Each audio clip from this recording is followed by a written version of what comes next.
Hey everybody, this is a quick video to show you how to do a hard reset on an OPPO A58 without the PIN key or the passcode.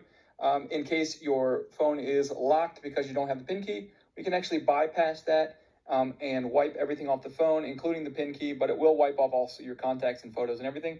But if you're okay with doing that, we can start right now. All we're going to do is we're going to press and hold the volume down button over here and the power button on the other side, and just keep holding it until that OPPO symbol shows up on the screen. Once that happens, we can let go and just let it start up, and it will start up in this recovery mode.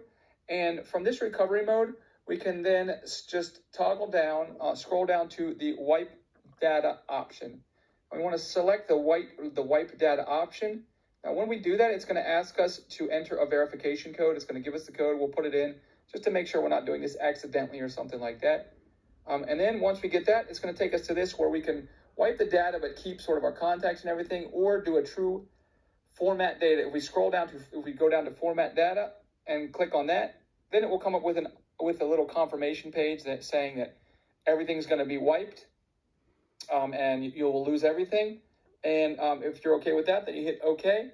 And then once that happens, then you can just it'll just go through its wiping process. It will restart, and your phone will restart like it was when it came out of the box.